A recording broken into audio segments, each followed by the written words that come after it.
Hello, everyone. Along with Ann Argist, I'm Mike Lagerschultz, and welcome to the You Demand It podcast. Fans, you demand that we deliver. This show is for you. To give us input for upcoming shows, go to our Facebook page at facebook.com/UAthletics. Also, check us out on Twitter at twitter.com/Utah Athletics. And good to be back with you.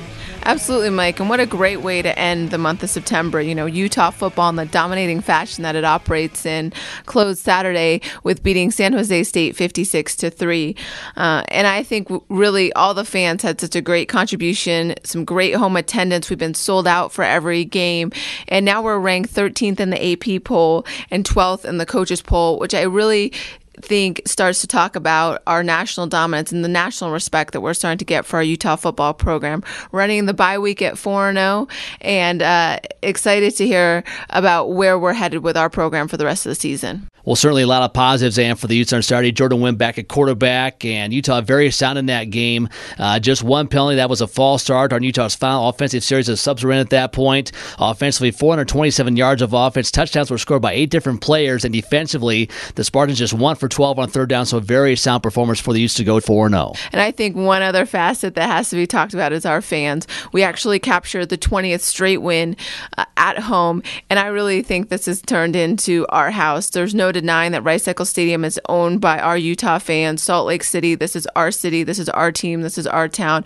And really the leader that we all get behind every week that leads our football team is head coach Kyle Whittingham, and we're going to talk to him today on the You Demand It podcast. Well, Kyle, first off, thanks for joining us. A lot of good questions here. Let's get right to them. Our first one comes from Lance Hudson. He wants to know, Kyle, a tough 5-game stretch to end the season facing Air Force, TCU, Notre Dame, San Diego State, and BYU. Still some games before then, Kyle, but he wants to know, is there anything you do at this point to get your team ready for that tough 5-game stretch, or do you just take it week by week?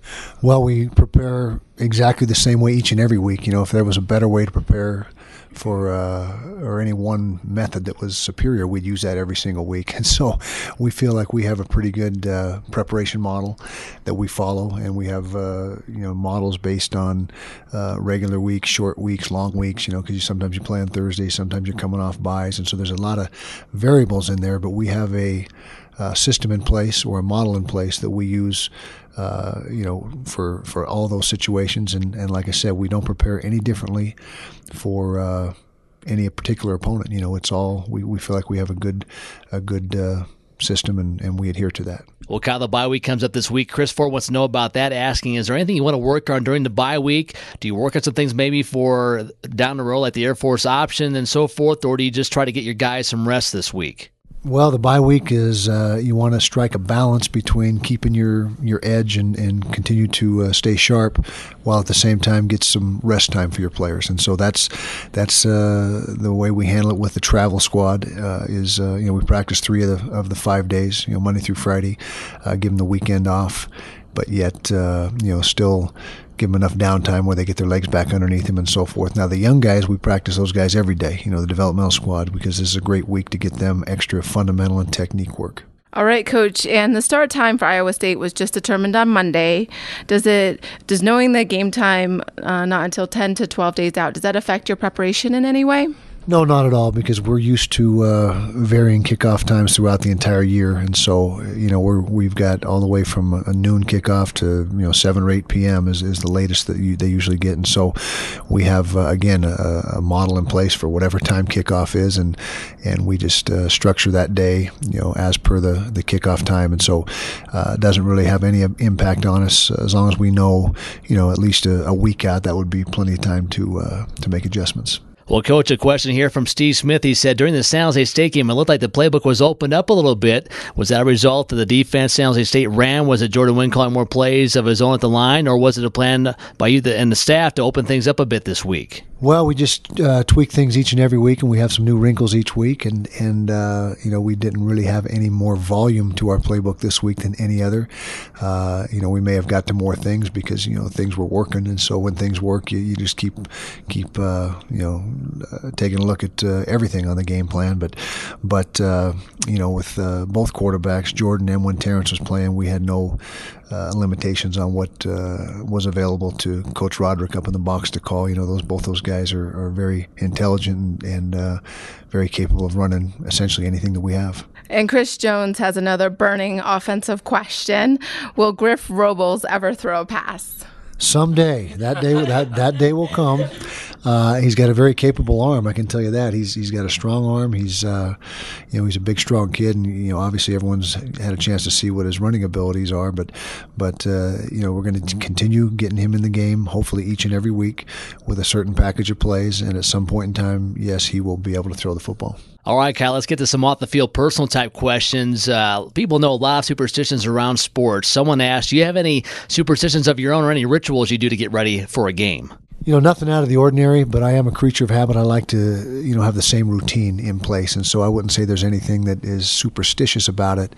But athletes are creatures of habit, and coaches are as well, and so I think that's the main thing we try to get done is the consistency in our approach, and we eat the meals at the same times, and have the meetings at the same times, and all that type of thing. So I would say really just the consistency is the constant, and we really don't have any gimmicks or gadgetry that we employ.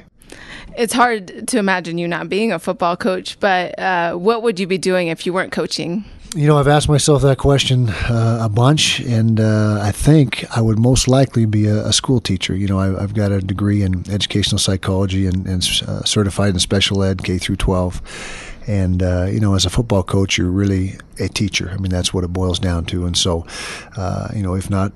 if I was not a football coach, then I would probably be teaching in some way, shape, or form. And like I said, I'm certified as a special ed teacher, so I'm pretty sure that's what I'd be doing. Would you ever want to coach in the NFL?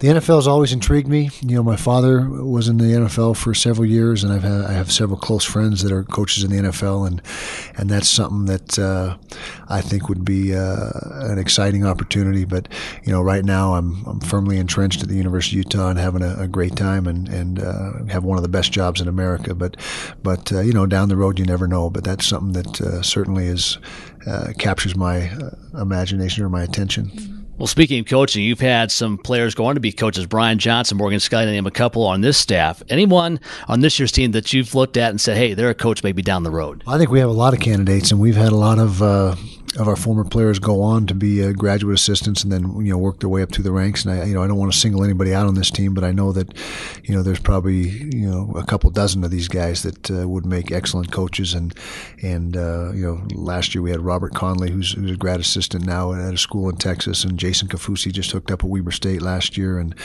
we just have our coaching tree is getting pretty voluminous. And so I'm going to say that we certainly have a bunch of good candidates on this team.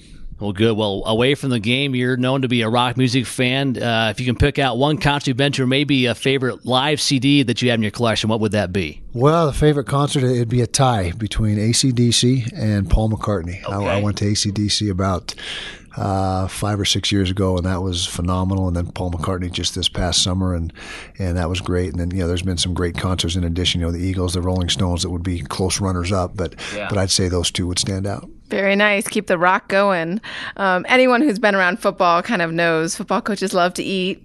At my house, at least, as well, we go through food like it's going out of style. What's your favorite place to eat in town? What's your go-to restaurant? My go-to place is my wife's kitchen. She's an outstanding cook, and never disappoints. And it's always great, and particularly in the off season. During season, we eat just about every meal at our facility, and so there's not a lot of time or opportunity to go anywhere else. But in the off season, I wouldn't trade a meal cooked by my wife for anywhere.